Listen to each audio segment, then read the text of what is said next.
So here from BrightPay is myself, Rachel Hines, and I have my colleague Ian Jenkinson as well. Today we're co-presenting this webinar with Shane Lukas from AVN. So we're just going to go straight into it, and I'm going to pass you over to Shane to kick off the webinar. Thank you very much, Rachel, and Ian, of course. Yeah, I'm Shane Lukas, and I appreciate that there's a lot of this audience that won't have come across me in the past, so if you'll forgive me, I'm going to just spend a couple of minutes just introducing myself and my business, just to give some context, I suppose, to the upcoming presentation. I'm specifically going to be presenting on how the modern world that we work in is significantly affecting our ability to be as productive as we could be. And in many ways, we don't appreciate just how all of this stuff that we're surrounded by that's meant to make us much more productive is actually inhibiting that level of productivity in such a way that we don't even notice, but we're often feeling overwhelmed. We're leaving the office, having intended on maybe achieving 20 items on the to-do list and coming away having maybe achieved half to 3/4 of that. And then over the period of time that starts to build up, we begin to feel even more overwhelmed and anxious. And it's just not a good place to be in, is it? So what I'm going to be doing in this session specifically is sharing with you the common areas that affect our ability to be productive and some mechanisms that you can put in place to overcome them. Now, if you're working just on your own, then doubling your productivity is going to have a significant impact on you. But imagine multiplying that by the number of team that you work with and the impact that that could potentially have on your practice as well. So for the stuff I'm sharing, it's equally as impactful if you are one person working on your own to having a multiple amount of employees working with you. So let me just share my screen and I shall load up my slides and run through. So here we go. Now, I do want to say that if you've got any questions, feel free to pop them into the chat box. I noticed, Michael, you've already mentioned in the chat box that your screen is constantly flashing.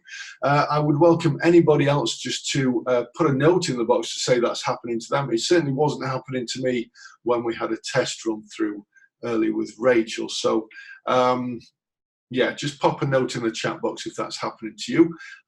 There is a Q&A box there as well. I have that loaded in front of me that I can monitor. My preference is the chat box, and in addition to that, if you load up the chat box right now, you'll see that the 2 has all panelists right next to it. You can drop that down and change it to all panelists and attendees if you want to, which means a question that you ask other people will see that you've asked the same question that maybe they were thinking of, in which case it'll eliminate multiple versions of the same question being put in there. So my preference is make it all panelists and attendees. However, if you want to just put something in there, maybe you don't want the whole world to know what you've asked, then equally I'm happy with it being set to all panelists. Okay, so hopefully you can see my slide now that should have a picture of my book and my name on it. So I'm Shane Lukas, I'm Managing Director of AVN. I'm author of What's Next for Accountants, which actually, when I launched it back in 2017, it became an Amazon #1 bestseller and stayed there for 3.5 weeks, something I'm incredibly proud about. But in addition to that, it really reinforces the fact that this has been such a useful book for accountants around not just the UK, but actually many parts of the world as well.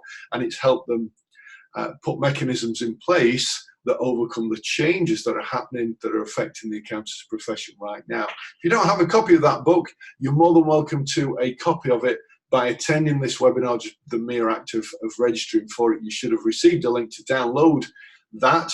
If not, let me know and we'll make sure that that happens. In fact, following this, we'll make sure there's a link in the email as well. Just to give you a quick run through then, what are we going to be covering?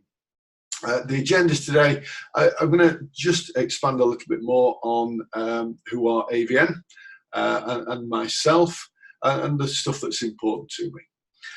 I'm going to be sharing with you how the 21st century working environment is negatively impacting our ability to be productive, how we can actually fall into the trap of focusing on the wrong things. I mentioned this feeling of overwhelm, and there's a massive difference between feeling overwhelmed, which can lead to anxiety and stress, and actually just being overwhelmed. We're all surrounded by lots and lots of different projects nowadays, aren't we? So how do you cope with that? And then embracing the wrong technologies can also affect our ability to be productive. And I'm sure you can relate to the fact that there's so much stuff out there. Where do you start? What's the best technology? So we'll be talking about that as well. And then also there's a free report that you can get your hands on at the end of my session. So I'll share a little bit more about that very shortly. I'm aiming for my session to be around 45 minutes at the most, so I should be keeping an eye on the time myself.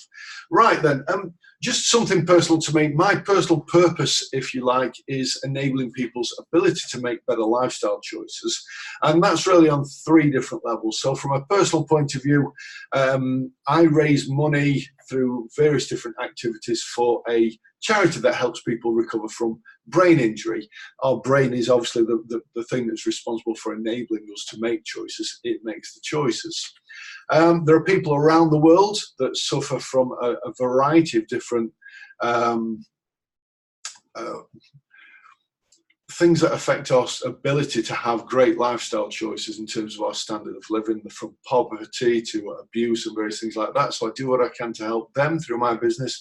And of course, more close to home, many of us have businesses that we feel we have no choice but to keep working an endless amount of hours for, to pay the bills, to put food on the table at home, and all of those things. Accountants, of course, are no exception. So I help accountants to create a better practice that enables them to better lifestyle choices outside of the office, and we help accountants to help the businesses that they work with achieve exactly the same thing. I've written a number of books that really support everything I've just talked about.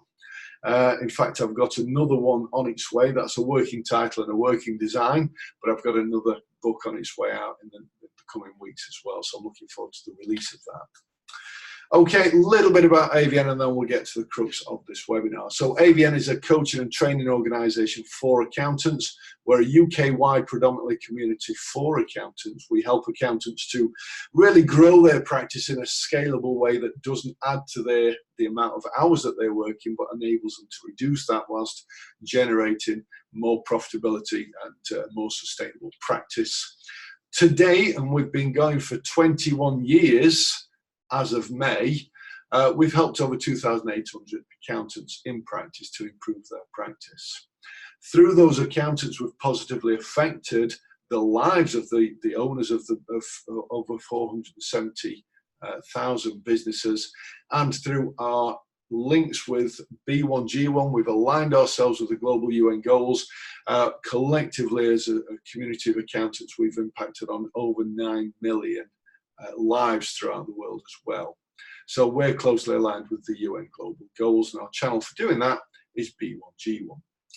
Okay, I mentioned the 7-stage roadmap. So I'm not going to go into that in detail right now, but the topic that I'm talking about today comes under that 4th one from the bottom or from the top, gearing. And this is really about leveraging your time as the owner of an accountancy business. So we look at 3 things in gearing. 1, how do you develop a team culture so you can leverage your time through those better, increasing productivity, and of course tapping into outsourcing. So productivity.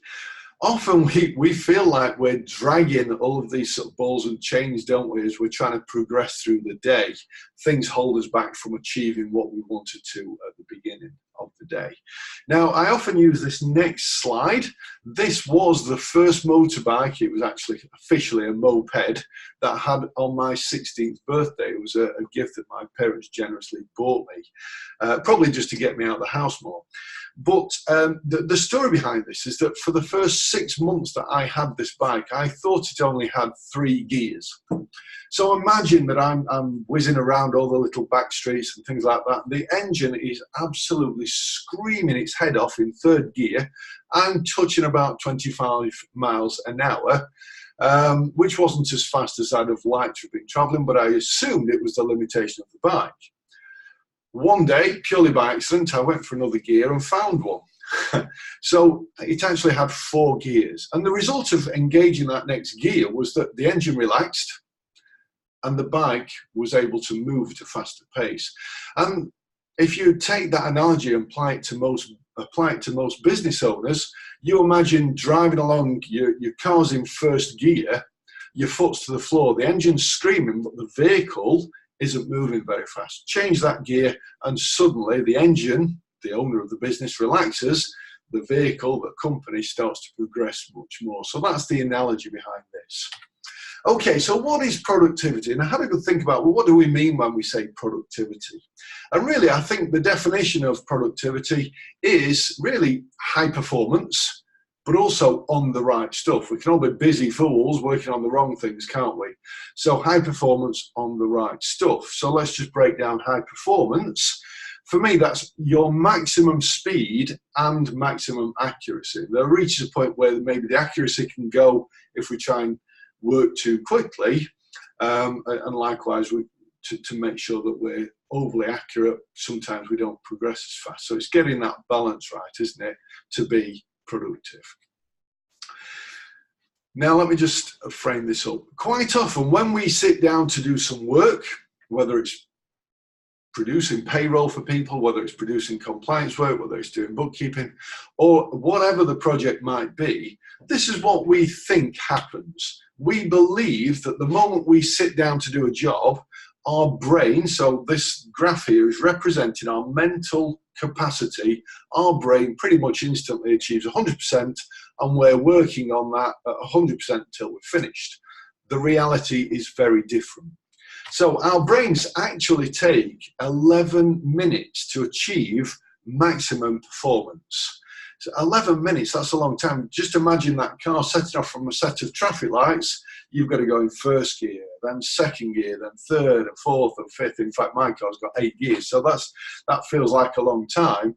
Effectively, that's what our brains have to do. That's 11 minutes. It can only maintain that for a maximum of 20 minutes. And it takes an interruption of just 2.5 seconds to reset that whole process. So let's have a look at that in this. So 11 minutes to reach optimum performance.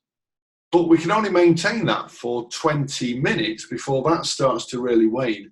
And we don't even notice that that's reduced. We're just working at less capacity, but we feel like we're going for it all hog. In addition to that, there are certain other things that affect our brain, which I'm going to talk about very shortly, that mean that at best we're only working at 70% most of the time, and research shows that actually in reality that could be as low as 30%. I'll talk about that very shortly as to what that inhibitor is and what we can do about it. Now let me just take you through a bit of a scenario. This is going to sound like a very exaggerated scenario, but actually if you really think about it, it's not. And I would challenge you to do exactly that. So let me just put you in this scenario. You've sat down, maybe you've picked a quiet room somewhere that you're going to just focus on. Now I'm assuming here that you've got maybe 2 or 3 people working for you and you use a separate office. So let's say you've sat down, right, I'm going to do some work, I'm going to focus on this, I want some peace and quiet, I'm going to crack on. So we start and that brain gradually starts to build up, but then there's a knock on the door. Bam, straight back down. The person who's knocking is simply asking, would you like a cuppa? So you say, well, look, that's very kind of you, thank you very much. Yes, I'll have a cuppa, thank you. You get back to work, you start again. And then suddenly there's a knock on the door again, and it's your cuppa being delivered. Okay, thank you very much, very kind of you, I'll start again. You start to work again, then suddenly the phone rings. It's not in your office, but you can hear it out there, and you start to think, I wonder if that's going to be for me. What is it that's come up? Actually, it isn't for you, so you carry on working. And then suddenly the door bursts open, and it's Paul from your team, and he's bursting. Did you see the match last night? Wasn't it fantastic? And he said, look, Paul, I'm just trying to work on some stuff at the moment. Just need a bit of peace. Can we have a chat about that later? Yeah, no problem. You start working again, and then ding, an email pops up. audibly it pops up, and visually in the top corner it'll pop up and give you an insight as to what that email is. You can't help but be distracted by that. You look at it, it's actually from a customer, you think, oh, I'll best take a look at that just in case I need to deal with that straight away. You have a quick look, it's okay, I can leave it for now, you carry on. The phone rings again. This time it's the one next to you in your office. You did request that you weren't interrupted, so it must be important. The person who's trying to put it through, actually you just say, leave it for now, it's all right, I'll phone them back, just assure them I'll call them back at 12 o'clock. Okay, so you carry on again. Somebody else in your team knocks on the door, just said, I know you're busy, but have you got a minute? I just need to run something by you. Can we talk in about half an hour's time? Will that be all right? Yeah, okay then, that's fine. Ding, another email comes in. This time it's junk, but that interruption has put you back down to square one again. And then finally we get another knock on the door. Have you done with your cup? I'll wash it for you because I can see that you're busy.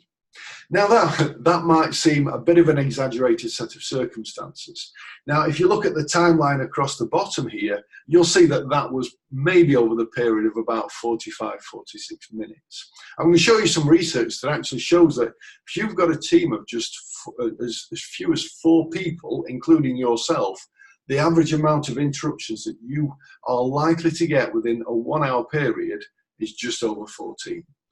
All I've talked about here is a variety of different things here that might interrupt you. So let's just take a look at that. The consequences of this is that you're not really achieving what you set out to at the beginning of the day. So you're leaving home probably quite deflated and demoralized. And this is not necessarily just yourself, but it could be people in your team as well that are feeling the same way. Sometimes we have to work late into the evening just to compensate for that. This can impact on family, friends, recreation time, and it can lead to worry and stress and anxiety, which is not a good thing for the health, especially in the long term, is it? So what prevents that? Well, I mentioned earlier, the 21st century working environment, focusing on the wrong things, being versus feeling overwhelmed, and of course embracing wrong technologies. So let's take a look at that first one, the environment. Now, as I say, I don't know you specifically whether you work from a home office, whether you have an office that you work from. Quite often when we set up a business, take over a business, whatever it might be, we think, right, I'm going to rent an office or I'm going to buy an office. I'm going to fill it with desks and computers and telephones and the internet. I'm going to put some fans in there. I'm going to put a fridge and tea making facilities, all of those things with a view to creating the most productive environment that we can do. The reality is we've just created the least productive environment that we possibly could do. Sadly, that is called the office. Whether that's the open plan office or whether everyone has their own office, it's still not as productive as it could be. And one of the reasons for that is that, you know, you can overhear other conversations taking place. Maybe that's whilst you're trying to be on the phone. Maybe that's whilst you're just trying to get your head down and focus, and other people are on the phone or by the water cooler or whatever it might be, having conversations. You can't help but be distracted, regardless of whether they're involving you or not. Even locking yourself in a room, we can get interrupted on a regular basis. So this is a chart that I mentioned earlier. You know, the number of people you can see there along the bottom versus the number of interruptions per hour. This is extensive research that's been carried out, and it shows that even with just 4 people, we can get interrupted just over 14 times in an hour. And that's just from people. Yet alone the fact that the phone's ringing on a regular basis, whether it's for you or not, you can hear it. We have, on average, 36 emails an hour. A lot might be junk. But ultimately, we tend to drop everything to check those emails on a regular basis, make sure it's nothing urgent. These are distractions. Even things like, for example, I use my iPad on a regular basis for doing stuff that's productive, but quite often we can be distracted. If you look at that now, if you look at the Facebook icon at the bottom, the difference between that right now and then that can actually be a distraction. What's the notification? You know, I use Facebook for my business. I'm sure maybe you use Facebook or LinkedIn or different things like that. It's not necessarily a personal thing. But if someone's maybe sent us a message on social media, we want to have a look and see if it's something we can deal with. So it can all be distracting. You know, there's lots of different social media platforms now as well that can all mount up. And then another thing that affects us now is that quite often businesses are having meetings for the sake of meetings. You imagine inviting, say, 4 people into a meeting that runs for an hour. That's, you know, including yourself, that's 5 hours of productive time that's not necessarily been spent in the most efficient manner, because not all meetings are structured in the best way to get the outcomes as quickly as they could do. And a final thing on this as well, because we run this 9 to 5 type of scenario, we kind of insist people take a lunch break, maybe 12 o'clock, maybe 1 o'clock. But for all we know, that could be somebody's most productive time. And yet we say, right, stop working and take a lunch break. So I've given a few different things there that can interfere. I'm going to come back onto the mechanisms for each of these very shortly. I just want to set the scenes really as to what inhibits productivity. So working on the wrong stuff can also impact us. Now, the next slide is more for illustrative purposes, but how many of us have got massive to-do lists, all sorts of things, whether that's on a wall like that, in a piece of computer software, in our head, or more likely, quite often, it's in bits of places all over the place. You know, sometimes we write stuff down on a to-do list, maybe it is on a piece of software and various things like that. But that actually becomes quite overwhelming in itself. And then talking of overwhelming, I mentioned earlier there's a difference between being overwhelmed and feeling overwhelmed. We all have lots and lots of things to do. You know, that wall full of post-it notes is probably quite representative of the stuff that we just have to deal with on an ongoing basis as well. But if we don't have a handle on it, we can feel very overwhelmed. It can start to bother us, it can affect us in many different ways. And it can actually start to clog up our minds in such a way that our productivity comes down massively. So even when we're reaching our best level of productivity, it's not necessarily that 100%. Quite often it's between 30 and 70%. So what can we do about that? Well, let's have a look at the cause for that first of all. This might sound a little bit sciencey, but bear with me for a moment. So our brains, the way our brains work is that we have a conscious mind and a subconscious mind. Our subconscious mind is almost infinite. You know, we can store so much information. It presents us with great ideas. It reminds us of stuff that we're supposed to do, not necessarily when it's supposed to remind us, but it will remind us. Maybe we're sat in the cinema and suddenly it tells us about something we should have done yesterday or in preparation for tomorrow. But that's what it's there for. And our conscious mind just deals with the day-to-day stuff. So actually what might happen in a typical day is that our subconscious mind might be presenting ideas and things to do to our conscious mind throughout the day. And they'll be stored in the conscious mind. In addition to that, we'll have external things that might affect us. It might be you've had a conversation with a client and they say, can you do this for me? Or you promised to do it. Maybe it's an interaction with a team member. Whatever it might be, there are external items, people that might present stuff to us that, again, is things that we need to deal with. So they get stored in the conscious mind as well. And then in addition to all that lot, our conscious mind records the memories of the day. So at the end of the day, that's pretty much built up with lots and lots of stuff that our brains have experienced throughout the day. Now, what's meant to happen when we go to sleep is that our bodies go through those 5 phases that you can see on that screen. And it takes 90 minutes to have achieved all 5 phases, and then we repeat the process, preferably 4 to 5 times in the night. And what happens, especially at that phase 5, REM, our brain is filing away all of that stuff that's been in our conscious mind, filing it into different parts of the brain so that it's clear. So in other words, it basically empties the conscious mind ready for the next day.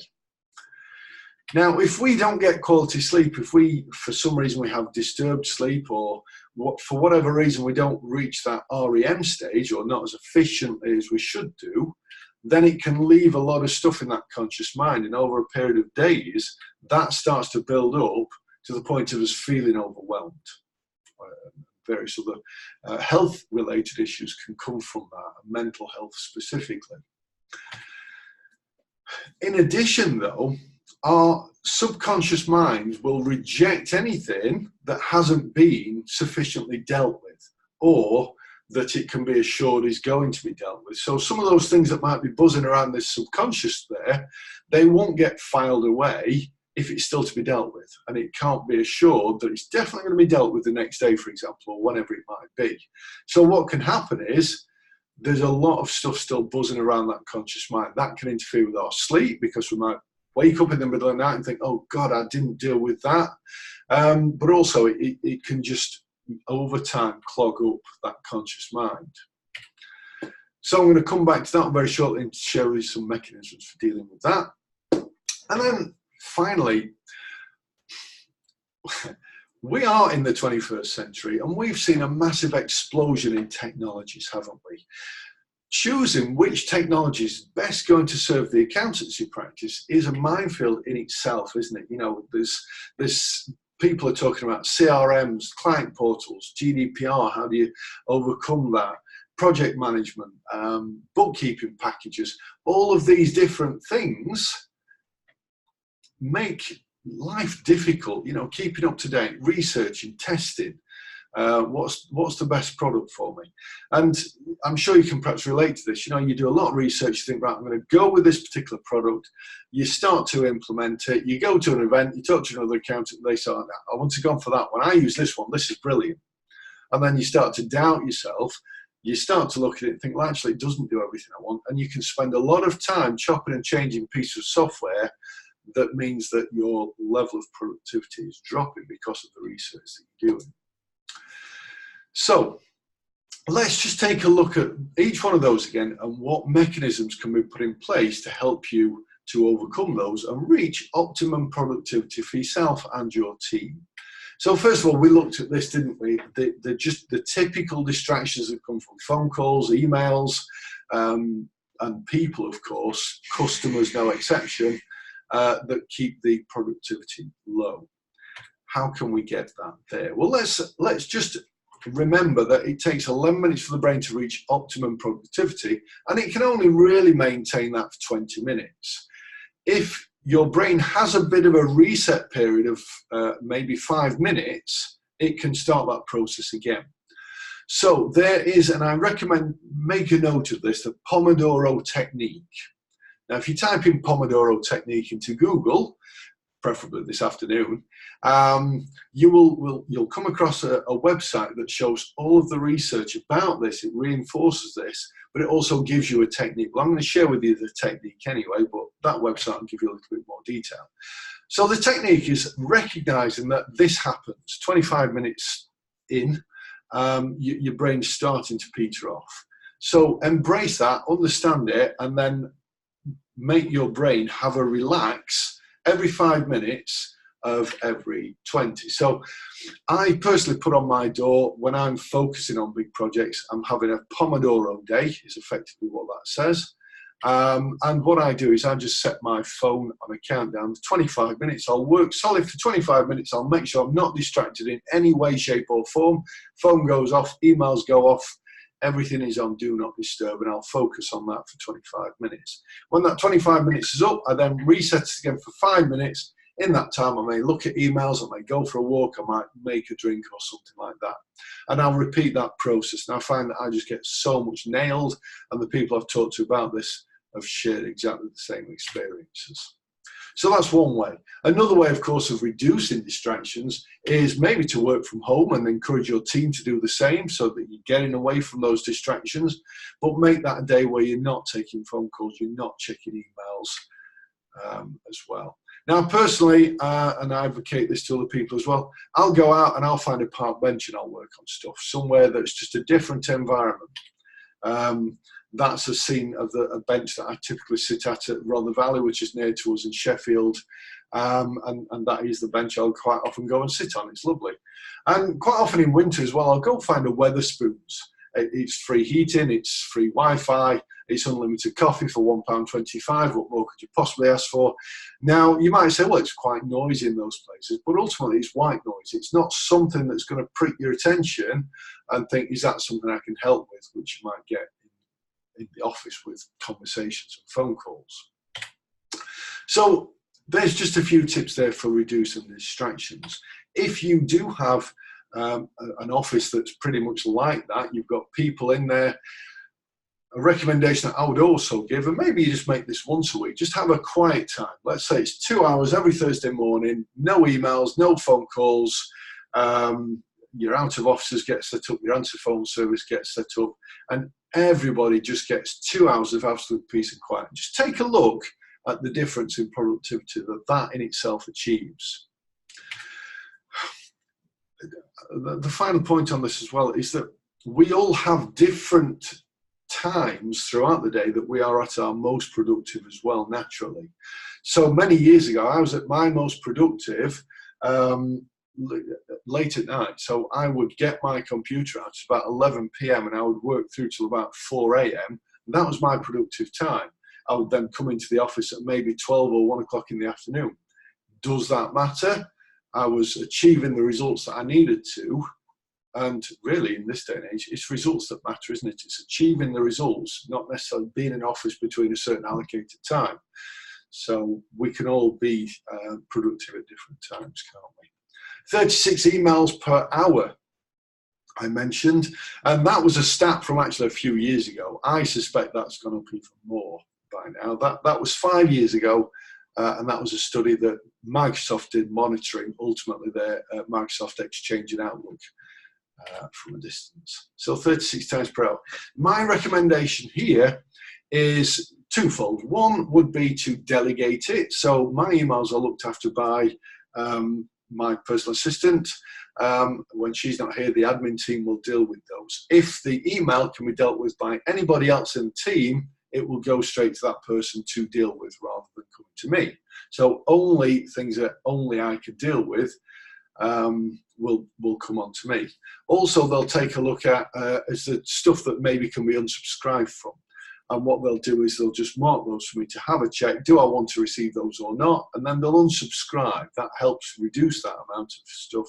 And then rather than having millions of folders for these different things, I just have one folder called Filed, because the search abilities on my computer and within my mail program are better than my memory of where the hell I might have found something.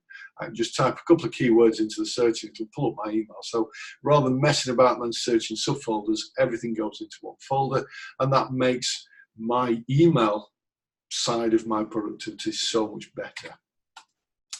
I also recommend that you batch process everything.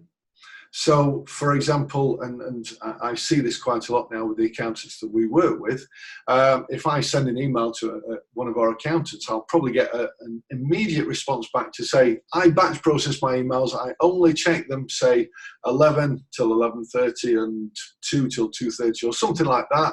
So be assured your email hasn't been lost and I will respond to you within 30 minutes of that time. Or words to that effect. People don't mind that you don't respond instantly to an email as long as their expectations are set that you will do. Likewise with phone calls. So imagine that you're in the office and a phone call comes through from a client, you probably feel compelled to take that call. However, if you were in a client meeting already, so therefore you sat face to face with a client and the phone rings, assuming you have a team member that's answering the phone for you, chances are they'll just say, I'm sorry, he or she's in a meeting right now with a client. Can I ask that they call you back? It'll be between 12 and 1, for example. And that's been agreed. The expectation's been set. Your client isn't disgruntled that you're in a meeting with another client.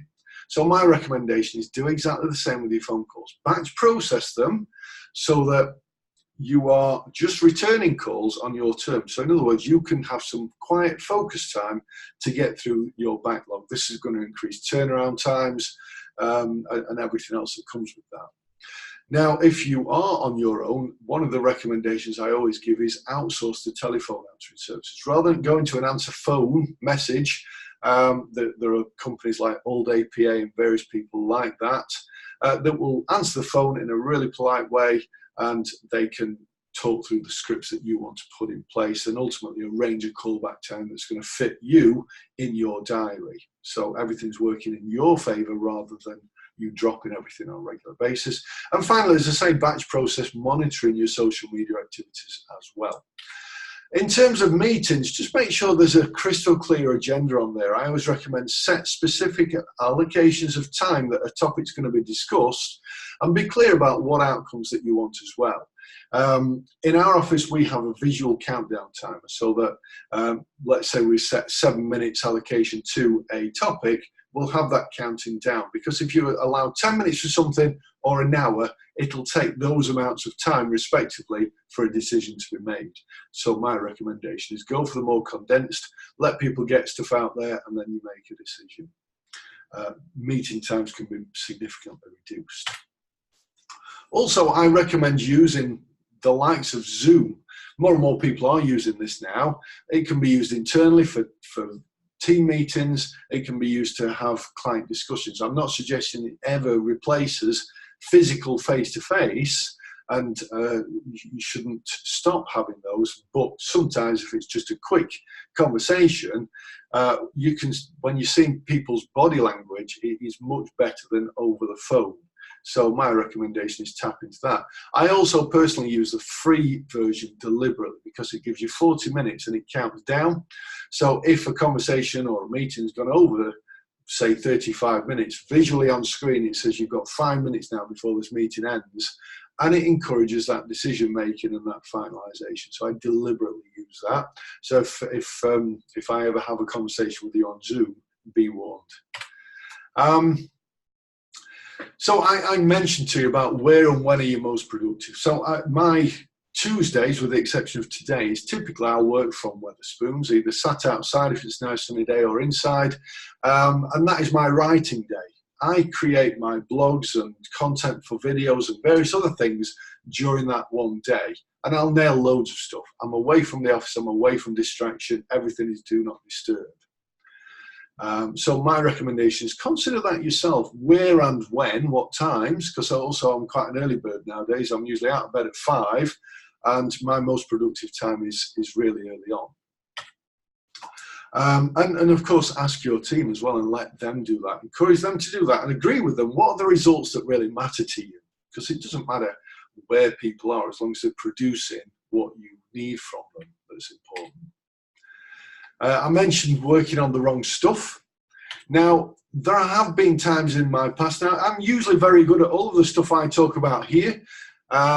Every now and again, I probably fall off the rails myself. All of this stuff takes discipline to maintain. So we can all be guilty of falling off the rails. Now, that obviously is a made-up illustration. However, in my head sometimes I have lots of stuff going off. I might have got stuff going off in Trello. I might have made action plans on the side of my table. Every now and again I get them all together and I will just create 4 quadrants on my wall. So this is a photograph of my wall. This is a photograph from a few years ago, and I put stuff into the 4 quadrants. And this enables me just to prioritize what I have and ditch the stuff that's not urgent or important as well. So you may well have come across the 4 quadrants. I'll just very briefly explain those anyway. So what's important and urgent? Well, that's your firefighting stuff. Quite often, because it's important and urgent, we need to deal with that stuff. We then have the stuff that's not necessarily urgent, but it is important. That's usually the stuff that means working on your business. When you do those things, it leads to growth. If you've got lots and lots of fires that you're always fighting, my recommendation is at least an hour a week, let those fires burn for a little bit longer and do some of the quadrant 2 stuff, because that will overcome the causes of a lot of those fires happening in the first place.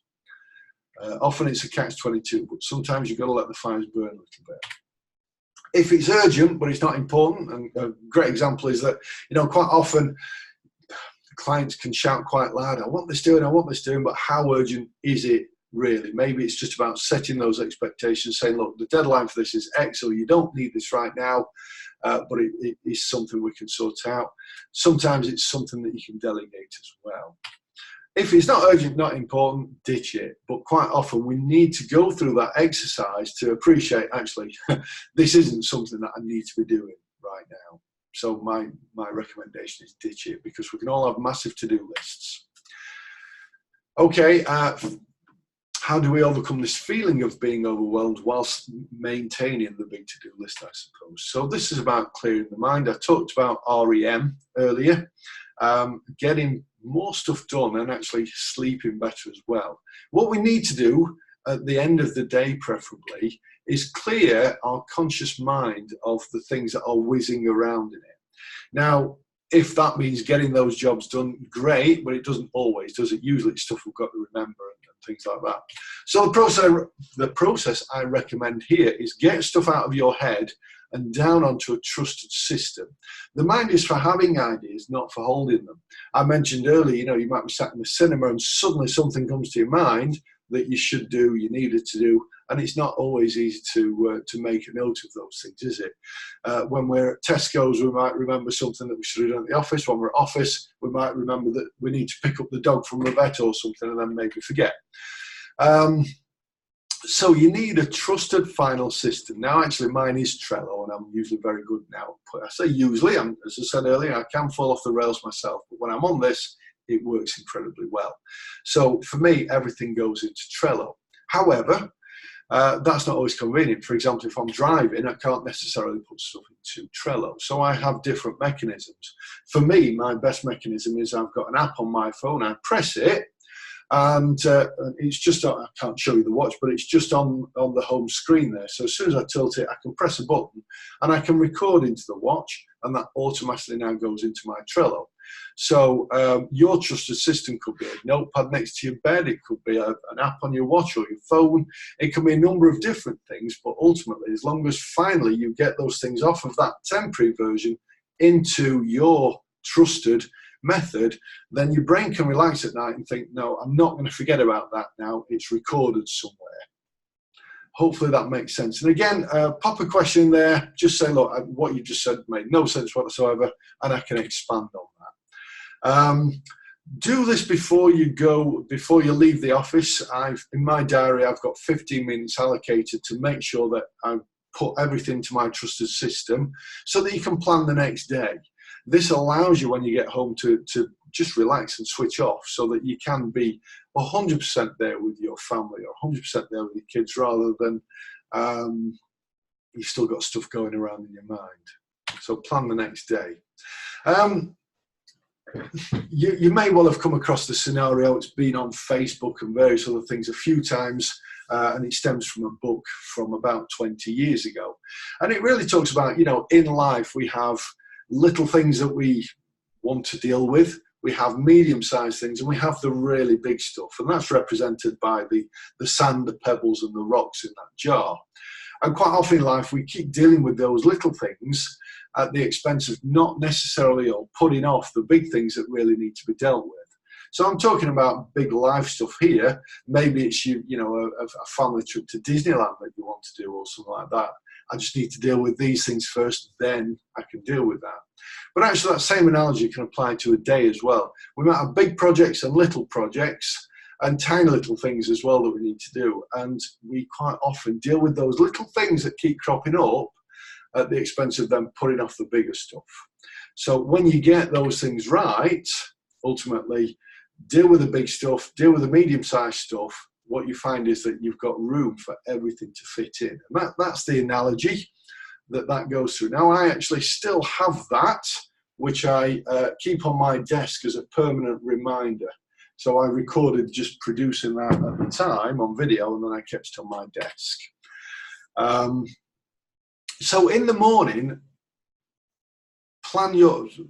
in the morning you have the most energy. So when you're planning your day the day before, it's best to deal with the big rock stuff first. Anything that's maybe going to take you more than 3 hours, deal with those things first. Have a light lunch because that stops the energy waning. Work on the slightly smaller projects, maybe 45-minute ones in the early afternoon, and then at the end of the day, process those smaller ones. And what we find is that throughout the day, we're ticking more and more things off our to-do list. And then in between all of that, those tiny little projects can be dealt with. So on your trusted system, you might have got different projects there. I always recommend have an idea as to how long it's going to take to do it, and also where might you be. So you might see there on the context, I've got stuff I can only do in the office, I've got stuff that can be anywhere, I've got stuff that I want to do at home because I can watch YouTube on the big TV, for example, in that case. My recommendation is that you go through and order that, so you're doing your big stuff first, and then for each day you just show what you want to achieve on that next day. So for example, that bottom one there isn't going to be the thing I'll be doing the next day because I'm in the office, so I'll remove that, so we can only see what needs to be done on that day then. So manage your distractions, use the Pomodoro effect, make sure you've got a trusted system, and then that'll enable at night for your brain to clear all of those things. So it might look like that a typical day. I also recommend group similar projects together as well, so your brain's having to get to grips with something different. Okay, finally then, my last couple of slides really is embracing the right technology. So I mentioned earlier that minefield of just what's the best technologies that we need to look at. And people will be talking about the importance, and it is very important really, to have a CRM in place that you can monitor where you are with your customers, your prospective clients, all of those things, monitoring quality, etc. Project managing all the different jobs that you've got, having something that's secure that your clients can get access to, making sure everything, as I say, is fully secure, GDP compliant. Bookkeeping packages, there are lots out there. Payroll, e-commerce, how do you take payments from your clients that's going to seamlessly integrate into other products. I talked earlier about having those meetings, what's the best technology for those things, and in terms of internal communications as well, what might work best for you. So I'm going to give you a few recommendations. Now, I don't get paid to endorse any product. I'm not in anybody's back pocket for that. Because I talk to hundreds of accountants on a regular basis, I get to understand which are the products out there that are best. So we don't sell, resell, or specifically endorse anything as such. But right now, I can tell you that in terms of CRM, the one that seems to come up the most in terms of our accounting community is Accountancy Manager. It was produced by accountants for accountants, and it seems to tick all of the boxes in those areas that I've clustered it behind. So portals, CRM, and security, and it looks like from a workflow point of view, it is very good. Obviously, neck and neck, I would suggest, are Xero and QuickBooks. In that sense, sadly, the likes of Sage and Iris have fallen very much behind, and I'm talking to more accountants now that are moving away from those products into these. I think that's a massive shame. BrightPay genuinely does come up. I know I'm doing a webinar for BrightPay, but one of the reasons for that is because BrightPay comes up on a regular basis from within our membership as being a fantastic payroll product as well, and I know that's going to be discussed a little bit later on. In terms of e-commerce, Go Cardless is amazing for taking direct debits. You should. I would highly recommend every single one of your clients be on Go Cardless, paying direct debits on a monthly basis to you. It's very easy to set up and configure. You don't need to go via your banks and all of that lot. So gocardless.com for those direct debits. The other things on there are great for the one-offs as well. So Stripe, PayPal, and WorldPay, you can integrate. Zoom, I've already mentioned. I think Zoom is a fantastic product for video conferencing.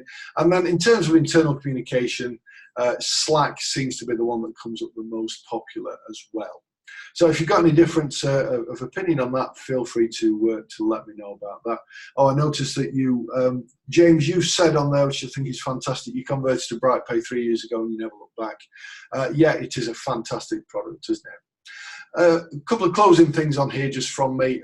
Achieving really good quality sleep is something I do now, and it enables me to easily get up at 5 a.m. Don't eat sugary stuff, preferably at all, but at least not 2 hours before bedtime. But do eat something. So I'll have snack attacks before I go to bed, because you shouldn't go hungry or full. Avoid smartphones. Stick to a routine as well. So even at the weekends, I'll get up early. Don't sleep. Well, I've just mentioned that one. Keep the conscious mind free by getting stuff logged down. And this might be a home projects as well. You know, I've been meaning to sort that guttering out, been meaning to sort this out. Get them written down somewhere. And if you wake up before your alarm, get up. Presumably, as long as it's not 3 in the morning, of course, but if your alarm's set for, say, 6 and you wake up at 5:30, my recommendation is get up then, because if you fall asleep and you're in the middle of a sleep cycle, you can feel groggy and terrible all day. There are lots of tips online, of course, for that. So these are the things I've covered, and I hope that was useful to you. I recommend that you start to log the types of distractions that you're getting right now. So that's a suggested structure: who's interrupted you, or what, for that matter, date and time, description, and was it really that urgent and valid. So it's good to start diarising this, because it enables you to deal with them. My recommended actions are to batch process everything and plan your date in advance in addition to that. Okay, now I just want to finish my section now with just one final thing. This is the email that you would have received a few weeks ago now, inviting you initially to this webinar. And one of the things on there were, well, there were 3 gifts from me by way of introducing myself. And it may be that you've seized on these already. One of the gifts was inviting you to go through this practice for performance analysis. Now, what that does, it gives you a scorecard based on the strengths of your accounting practice right now. But in addition to that, it gives you a free report. It tells you about the mistakes that accountants often make, and it gives you some recommendations. So that's what it looks like if you go into there. It's takethetest.today, and then you'll go through that. It says 10 minutes on there. The actual average is 7 minutes. It gives you lots of benefits as well on there. But as I say, it gives you strengths and weaknesses. It tells you about the common mistakes. It gives you improvement strategies and recommended action. So I'll send this out afterwards, but I do recommend that you do that. The people I've spoken to have completed that and just say that the report is incredibly valuable. That's effectively what you'll get through. Okay, well, that's me. So thank you very much for that. If there are any questions that haven't been put in there, now's your opportunity. In the meantime, I noticed that Rachel and Ian have come back online. I'm going to stop my screen share right now so that should fill the screen. And given that there aren't any questions come in, I'm going to hand you back then to Rachel and Ian. Perfect. Thanks, Shane. Sorry, I'm just having difficulty sharing my screen here.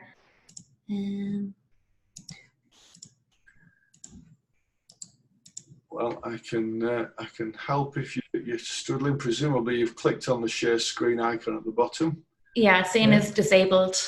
Oh, it's disabled. I wonder why. Let me see if I can do something at this end. Then it might just be that I'm going to make you into the host. Now you should be able to do everything. Perfect.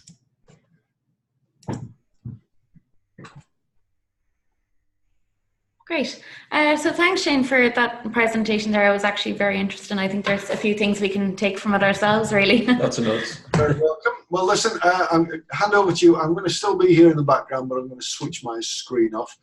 Thank you, Lee, as well. Much appreciated. All the best. Okay. So today I'm going to look at how payroll services is evolving with the move towards automation and cloud flexibility for you, your clients, and their employees. And now many of you would say that offering payroll as a service is not necessarily cost effective and that it can be a time-consuming and tedious process. And until now, this has been somewhat true, from entering employees' hours to sending payslips and payroll reports to clients, or even managing your client's annual leave. There's a lot of manual work involved. Payroll software can take you so far when it comes to finalising the payroll and issuing payslips, but what about those other payroll-related tasks? Simple questions such as how much annual leave have I left, or can you resend my last 3 payslips? And these can become a daily and time-consuming burden. On top of that, there's trying to get employees' hours and timesheets from payroll clients, And then there's the back and forth emails with the client to make sure that this information is even correct. Today, managing and tracking this information can be much easier thanks to online systems. Your payroll and HR processes can be more integrated with the cloud and streamlined with payroll software than ever before. It's now feasible for payroll to be profitable for bureaus offering it as a service. So offering payroll services is all about efficiency, and there are some exciting developments that are happening right now in the cloud. So here on the screen, you can see a selection of the many benefits that new cloud technologies can bring. And I'm now going to look at each one of these in more detail. So first up is an automated cloud backup. And data security is becoming more and more important in today's world, especially when we store, process, and send confidential information, such as payslips, employee hours, and payroll reports. If you only keep your client's payroll data on your desktop, you are at risk of losing the information. It's important to ask yourself, how prepared am I for a disaster recovery situation? Have you thought about what would happen if your computer broke down or was hacked? Or if there was a fire or a flood, for example? How would you get your client's payroll data back quickly? Would employees still get paid if the information was lost? Clients not only want, but they need their data stored in a secure place. Your payroll software provider should offer cloud integration, enabling you to automatically and securely back up the payroll data online, offering your clients an additional layer of data protection. Backing up and storing payroll data in the cloud offers the perfect solution to protect your clients' data, as well as improving the security and reputation of your practice.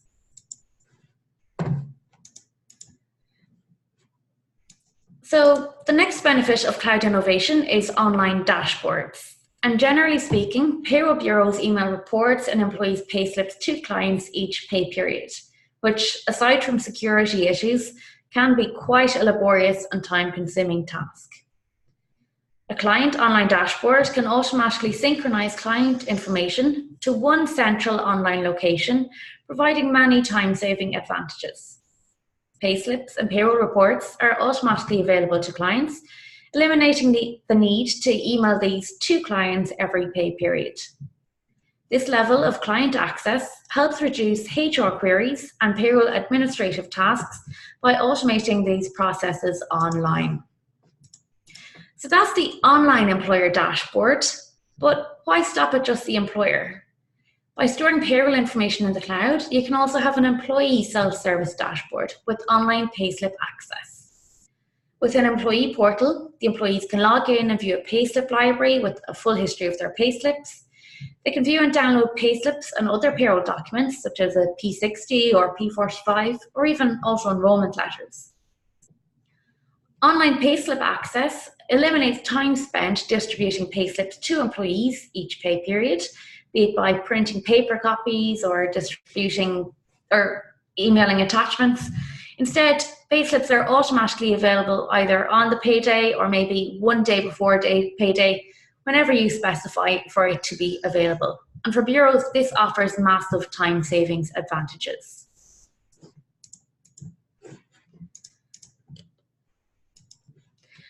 An online employee portal can also help you with GDPR compliance. The GDPR legislation introduces a best practice recommendation whereby organizations should provide remote access to a secure system, which would provide individuals with direct access to their personal data. And with this in mind, an employee self-service option will store employees' information online, giving the employee access to personal data that the bureau and the client have on file for them. The client can update their contact information easily, with changes automatically and seamlessly updated in the payroll software. Moving on now to a part of the payroll process that many bureaus and accountants dread, and that's annual leave management, which can still be very much a manual, spreadsheet, or even paper-based task, which takes up a large amount of a bureau's time. Actually, a surprising bit of research I heard recently is that up to 15% of a bureau's time can be spent managing their clients' annual leave, which is a massive amount of time when you think about it. It's almost a full day out of the bureau's working week. Having an online annual leave system gives employees the availability to check their own annual leave balance, and they can request leave from their online portal. So really, it's designating basic administrative work so that the employee can do it for themselves. For accountants, it automates communication between you and your client, as annual leave is automatically synced back to the payroll software on the bureau's PC. And this can save time and reduce errors that could occur when leave is not recorded correctly by the client. Next, I want to just discuss smartphone apps. And I know Shane was already talking about smartphones and how they can be a distraction earlier. But I think we can all agree that we're all very attached to our mobile devices. And the average time spent using them is over 4 hours per day. I talked earlier about an online portal for employees, but what if you could increase the level of employee accessibility even further?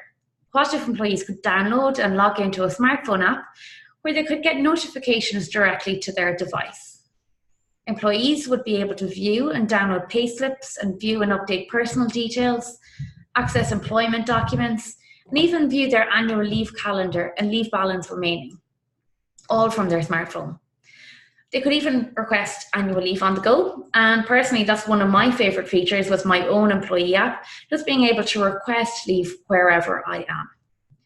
The online flexibility of a smartphone app gives employees a better experience while reducing the administrative time for both the payroll bureaus and the clients.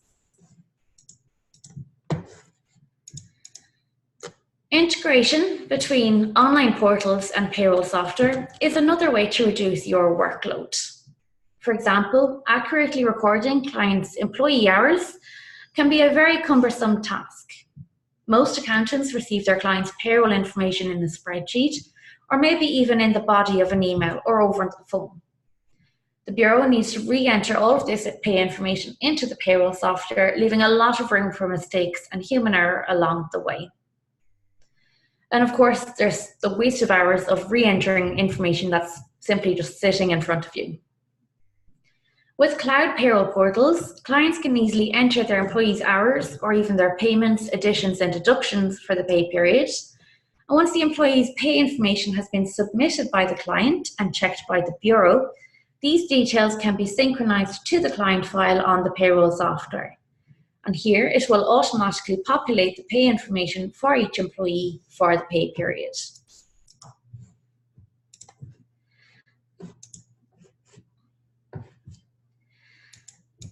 Next, we have payroll approval feature, which is also made possible with integration between the payroll software and the cloud portal. Payroll approval integration gives the bureaus the ability to send a payroll summary to the client for their approval before finalizing the payroll.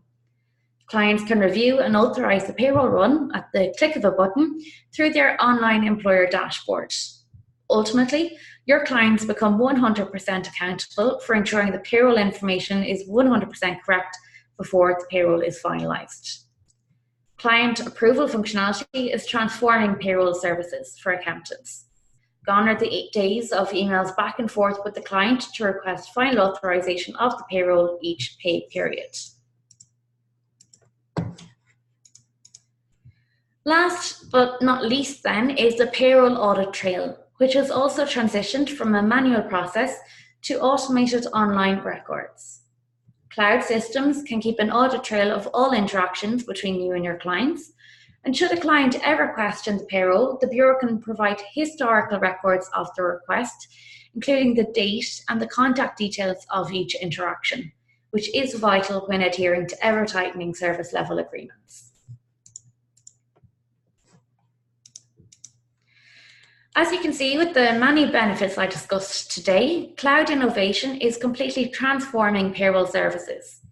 Bureaus should embrace cloud innovation and offer a new level of payroll and HR-related services. Today, we looked at 9 different benefits that a cloud backup and self-service system can offer, but each of these can be summed up to a few overall key advantages for accountants. It significantly increases the efficiency and effectiveness of payroll work. Workflows are improved since payroll bureaus are no longer wasting valuable time on manual processes, and therefore they're working faster, more efficiently to automate tasks and maximize profits. BrightPay Connect is an add-on to BrightPay Payroll software, and this cloud backup and self-service portal streamlines each of the processes we discussed today. So rather than sit here and explain what BrightPay Connect can do, I'm going to pass you over to my colleague Ian Jenkinson. And Ian is going to give you a quick look at how some of the features and benefits that I mentioned work in BrightPay Connect. Thanks, Ian. So thanks very much, Rachel. So over the next 15 minutes or so, I'll step through all the features and benefits that Rachel highlighted there, and how BrightPay Connect works alongside BrightPay, and in essence enables a wide range of self-service functionality, both for you as the bureau, but also for more importantly, for your clients and for their employees. And as Rachel pointed out there's the free app on the App Store called BrightPay Connect that all employees can actually log in and download for free, and access the pay slips and book their holidays. And it's all of these end-to-end features right across from yourselves, your client and your employees that I'll step through now as quickly as I can over the next 15 minutes. So in essence, what happens, the Bureau invites on to the Connect their clients by sending them a batch email. In that batch email, there's an active link that they simply click on to actually log into Connect. And likewise, your clients send to their employees a similar type batch email, very easy to use. It has an active link in it that enables the employees immediately to access their payslips, book holidays, see the company documents, and all that kind of thing. It's so intuitive to use and very easy. So here's a view that you're probably familiar with, which is the client view on the Bureau desktop, and this company here is just called Alan's Auto Repairs, and because Alan's the company Alan is now on Connect, the little cloud icon here in the top right hand corner is now green, and if I click on it, it comes up with the three functions below it. One is on the right hand side is where all the backups are all stored every 15 minutes, and again when you're logging out of that account. So if I go straight in here to the employer dashboard, this is the Bureau and dashboard for BrightPay Connect, and as you can see, 4 logos here on the right hand side. And on the first one is all of your employers, be they employers or clients, both the same thing, but whether you have 3 of them or 300 of them or 3,000, it doesn't make any difference. You have a quick search function here to quickly log into them. Yeah. The next tab is the users tab. So as the Bureau is in full control of everybody who has access to the information on Connect, be that within the Bureau itself, obviously, or for the employees within your clients. So if I simply click here, I can simply click to add an administrator or add a standard user. So there's 2 types. Typically, an administrator is you or one of your colleagues in the Bureau, and typically a standard user is either, it can be one of your colleagues in the Bureau for sure, but is mainly employees of your clients, for example. Yeah. So the next tab is the requests tab. This is the payroll entry and request process, and it streamlines all the communications between your clients and your good selves at the time of the payroll entry request. So I simply click here for selecting a payroll entry request, and then you click here on the payroll entry request to the corresponding client, and it pops up on their dashboard. So this is the dashboard of one of your clients. And as you can see on the dashboard, it has popped up here. And for them to view the payroll, they simply click in here. So as you can see here, this is from an example bureau called Rachel's Bureaus. So they simply click here to view the payroll. So all within a couple of clicks, the payroll based on the last payroll run that you did flowed across to your client, and they can simply view it here. And as you know, sometimes it does change a lot, so they can quickly view it and okay it behind this cogwheel here. So they can mark it as complete or incomplete, and they can add new starters as well. So if they mark it as complete, because I see that it's okay, you can see that it goes complete, so it all looks okay. They can also add an addition and a deduction, as Rachel mentioned earlier, by simply clicking into any one of the employees in question. Yeah, and they can also add a new starter here. Also, it's worth noting in the comments box here, this is a really clever field here to capture any instructions. So maybe some clients, rather than logging into each employee to do the small additions and deductions, they prefer to send 10 or 15 emails every payroll run. And instead of sending all those emails and having you chase them around your email inbox, you can invite them to actually put any instructions for the payroll runs since the last payroll run. Please put them in the comment box, and therefore you capture all of the instructions for the next payroll in the one location. And the beauty of that is it's also captured in the audit trail. Yeah. So in this instance, I'll simply click I'm finished. So that payroll flows back through Connect back to the bureau, and it's highlighted here as response received. You simply click on it to view it and accept it. Yeah. So the next tab is the settings tab. The importance of this tab is that this is a chance for you to upload your logo, the bureau logo, onto Connect. The importance of that is that every time your clients are logging in, it's your logo that they see. So it helps you to develop the business and help to build the ongoing trust between you and your clients. So that's all the tabs for the bureau. The next set of screens that we look at are your client screens. So these are the tabs that are available to your clients on this self-service module, BrightPay Connect. And as you can see here, we are on the cloud, and therefore your client simply bookmarks this, and therefore they have it on their laptop whenever they're out of the office or on the move or in various locations. So, and as you can see, quite similar to your own, notifications on the left, employer details here. The next payment due to HMRC pops up every time on their login screen, which is quite a handy feature as well to have. And behind the cogwheel here is where clients can actually access the audit trail. So there's two audit trails. There's one for the holidays and there's one for the payroll request and approval process. So if I click into the top one, here's all the holiday requests, who has actually approved them. So if somebody in your employment disappears on the holidays to Australia or something for 3 or 4 weeks, you can very quickly go in to see who actually approved that and when was it approved. Mind you, if it was rejected, it would be simply in red.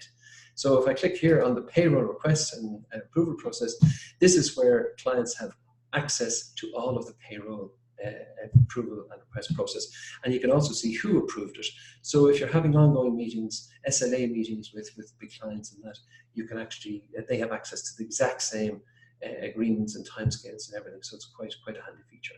The next tab is the employees tab. This is where your clients have 24 hours a day, 7 days a week, full self-service access to all of their employees, and they will be all listed here.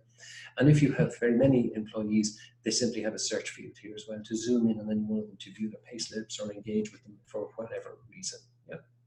The next tab is the reports tab. This is getting into the real self-service functionality of BrightPay Connect, because your clients, as you recognize, these reports are the reports that you have done all the work on in the bureau, and they all reside currently in your bureau. But BrightPay Connect simply enables your clients to have 24-hour access to these reports and to view them and tweak them a little bit or zoom in on the timescales that they want to particularly look at, or which employee they want to look at. So it's really powerful next generation stuff that gives clients the full power and access to all of your hard work in the bureau without you getting emails and chased for the particular things. Yeah. Next tab is the calendar tab. This is where all clients have a very quick graphical view of the current holidays and leave in their company. So the yellow is the holiday approved leave. This is unpaid leave. This is sick leave. And this is the parental leave, the statutory stuff to see. So very quickly, if you're coming into a busy work period, maybe in the summer, or if it's coming up towards Christmas and you want to see what the trend is or who's on holidays and everything. And also, if you hover your mouse just over any particular date, like the 22nd, for example, you could see who is actually on sick leave. So it's just a really handy feature that's built in. It's not additional, it's built in as part of BrightPay Connect. So the holiday feature, so it's really, really good. The HMRC tab is the second last tab for clients. This tab is a very transparent kind of way of presenting HMRC responsibilities to your clients. So again, it's to save you from chasing them and emailing them to remind them of their HMRC responsibilities. So from a proper corporate governance type of thing, it's up to the bureau to keep this display updated. So it's just a nice way of constantly reminding your employee and clients as to what their situation is regarding their HMRC responsibilities. And I know a lot of bureaus actually send batch emails to one email out to all of their clients, just reminding them of that they can log in to connect to view their HMRC. So again, it just saves time and effort to engaging with clients regarding HMRC. The next tab and the final tab for your clients is the Documents tab. This is where, by having BrightPay Connect, you're simply enabling a document distribution portal for all of their employees. Really, really powerful tool to have, because any document that they want to distribute to their employees, be it company handbooks, their individual contracts, we say privacy policies, if there's health and safety information, if there's a change, if the company's closing at Christmas or for the New Year break, or maybe in the summertime for 2 weeks or anything like that, this is the portal that they can distribute all of these documents. And these little eye icons here, you can see on the screen, these little eye icons monitor who has opened, say, their contract. Has Benedict opened his contract? Has Carla viewed her contract? So again, really, really powerful. And as well as that, from a bureau's perspective, the bureau with the administrator access can actually distribute, say, pension documents or anything, or can add documents for distribution to employees if that's required under the arrangement with their clients. So just really, really powerful functionality. The next and final set of screens that we look at are the employee screens. The picture here, by the way, is typically where your logo would be, or in this case, it's where the client's logo is. So it forms a kind of a 3D graphic, as you can see. So every time they're logging in, they see the logos. You don't have to worry about passwords. As you can see here, the password is actually the functionality looks after renewing the password. So you don't have to worry, you're not going to get emails about people forgetting the passwords. So when the employee logs in, this is their portal. They have 4 tabs across the top. I'll quickly step into these as I keep an eye on the time. All the pay slips pop in here, as you can see. So this example, employee is a girl called Carla. All of Carla's pay slips pop in here. And as well as when their pay slips are popping in, she will also receive an email into her standard inbox alerting her that her payroll has arrived. Her employee details are viewable, and her next immediate holidays come up there too. The My Documents tab is basically where Carla can view all of her payslips like a library in the one place, and her P60s. And if she was unfortunate to get a P45, this is typically where it would be as well. However, the beauty of this is that if Carla has applied to the bank for a mortgage or for a car loan or something expensive like that, then she needs access to payslips and print them off and all that kind of thing. She can very quickly do it very easy from here, and her P60 without having to chase her employer. And in turn, what would happen is the employer would chase your good sales. So it just saves you a lot of time and effort that way. Yeah. So, and all of these payslips can be clicked on and viewed by the client, by the employee, I should say. Right click, print them off. They cannot change the details, by the way, but they can be viewed and printed. And if I go back into documents one more time, the second tab, the first tab is the library where all the payslips are. But if you click on the second one here, which is all of the HR documents, and these are the company-specific documents for this particular employee called Carla. So here you can see Carla's employment contract pops up automatically, and her privacy policy. And again, as we said, mentioned earlier on, if there was any health and safety documentation or any other company information that your clients wished to distribute to their employees, this is the portal where it would all pop up for any employee, and they can quickly whip out their smartphone and view and access all of this detail on their smartphone or on their PC at home. The second last tab is the calendar tab. This is where Carla or any other employee can actually book holidays, view their holidays. They can actually apply to cancel a holiday if the holiday has fallen through. So Carla could quickly see when she was on sick, when her holidays are all approved. These are waiting for approval, by the way, this stripy color here. And this is where she was on sick leave. And I don't see any parental leave for Carla there, but if it was, it would be in green in essence. And in preparation for our call, and just to demonstrate the cross-media portal example, this is my phone actually, my good old reliable Samsung S7, and in confidence these are my details here. This is what the logo looks like on the App Store, so you can actually log into the App Store and view it later on, after hopefully later on, and this is what it looks like. So behind this documents are all my payslips and my P60s and that. And when I click on calendar, this is what comes up. As you can see, it's all adaptive software. So on the PC, it's all very wide kind of thing, but it's vertically, so it's all adaptive, very easy to monitor. And as you can see, it's so easy to navigate if you're an employee. And if I click on calendar, I can simply touch on whatever, press plus, and touch on whatever days I want to apply.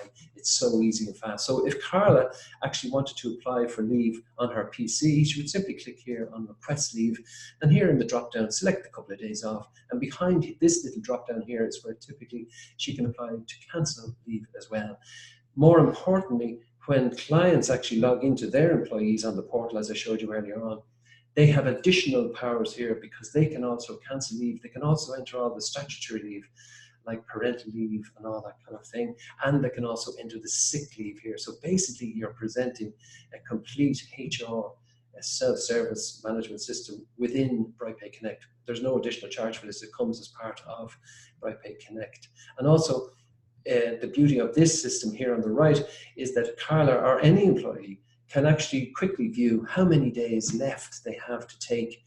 And the beauty of that is that if Carla or any employee saw a special deal for a holiday at the weekend in the newspapers or anything, they can quickly whip out their phone, see how many days they've left and apply for them if they want. So, and on that, if Carla put in for those 2 days, she'd simply submit them and they would go straight through to her boss's desktop or her client, your client's desktop in essence, where they could be rejected. If they're rejected, they can put in a note to say, listen, there's too many people off. But if they're approved, simply approved, they disappear off that and they show up as 2 days leave for Carla's on her calendar. So really, really slick operational thing. So the last tab is the My Details tab. This is where Carla and every employee keeps their address and their phone number up to date at all times. And all of this information, as it's updated, keeps you GDPR compliant and your clients GDPR compliant. And as well as that, all of the information flows back to the person that we set up earlier on, the user, to approve internal requests from their colleagues. And when they approve it, it updates the bureau, the BrightPay bureau application without you having to input all these addresses and stuff. Again, saving you time and effort. So on that note, that's it for me. Sorry I went a couple of minutes over, so I'll hand you back now to Rachel. Thanks, Ian. So yeah, that's the end of our part of our presentation. So if you do have more, if you are looking for more information, or if you'd like a demo, or if a colleague would like to see what the software looks like, just let us know. We do run online demos on a daily basis, and you can check out our website as well. We have a lot of information there. Okay, so I'm just going to look here and see. No, there's no questions in there.